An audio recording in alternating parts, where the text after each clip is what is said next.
টানা তাপপ্রবাহের প্রভাব পড়েছে বাজারে। খামার থেকে সরবরাহ কমায় নতুন করে উত্তাপ ছড়াচ্ছে মাংসের দর। সবজির দামও গত সপ্তাহের তুলনায় বেশ বাড়তি। চড়া মাছের বাজারও। বিস্তারিত অলিউল রনির রিপোর্টে।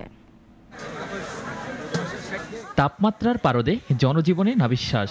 বিভিন্ন স্থানে বৃষ্টির খবর স্বস্তির হলেও গরম কমেনি। তাপমাত্রা কিছুটা কমায় বাজারে বেড়েছে লোক সমাগম। গরমে শুধু শরীর নয়, বাজারও উত্তপ মুরগির দামে। ব্রয়লার মুরগি পার হয়েছে 200 টাকা, বিক্রি হচ্ছে 220 টাকায়। 50 টাকা বেড়ে সোনালির দাম 380 টাকা। দেশি মুরগি কিনতে গুনতে হবে 700 টাকা। 780 টাকার কমে মিলছে না গরুর মাংস।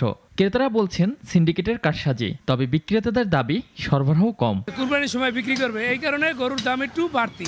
গরুর গোশ এত দাম, আমরা গরুর গোশ কিনতেই ভয় পাচ্ছি। একটু কম হইলে একটু ভালো হয়। ডেলি মুরগির দাম বাড়তে আছে। ওই সিন্ডিকেট থেকে আসলে জিনিসগুলো এত দাম বাড়ছে। শীতল রক্তের মাছ বাজারেও নেই ক্রেতা স্বস্তি। গড়ে সব ধরনের মাছের দাম কেজিতে বেড়েছে 50 থেকে 100 টাকা। এদিকে 2 মাসের নিষেধাজ্ঞা শেষেও বাজারে নেই ইলিশের দেখা, যা আছে দামও চড়া। নদীতে ইলিশ মাছ কম এখন, এই জন্য ধরা আমদানি নাই দেখে বাজারেও ইলিশ মাছের দাম খুবই চড়া। সবজির বাজারে আবারও নৈরাজ্য। বেগুনের কেজি 90 টাকা হলেও শতক হাঁকিয়েছে কাঁকরোল, সজনে ও কচুরমুখী। বাড়তির তালিকায় পটল, টমেটো ও লাউ। বিক্রেতারা বলছেন তীব্র তাপপ্রবাহে জমির ফসল নষ্ট হওয়ায় সরবরাহ কমে, দাম বাড়তি সবজির। গাছের মরার কারণে সব সবজির দামের 2-10 টাকা 15 টাকা বেশি। সাধ্যের বাইরেই হয়ে যায়। সরকারকে বলেন সিন্ডিকেট থামাক। ব্যাগ ভরে বাজার করার দিন ফুরিয়েছে আগে। ক্রেতার নাবিশ্বাসও এখন পুরানো খবর। তারপরেও তাদের চাওয়া ভাঙতে হবে সিন্ডিকেট, তাহলেই ফিরবে বাজারের স্বস্তি।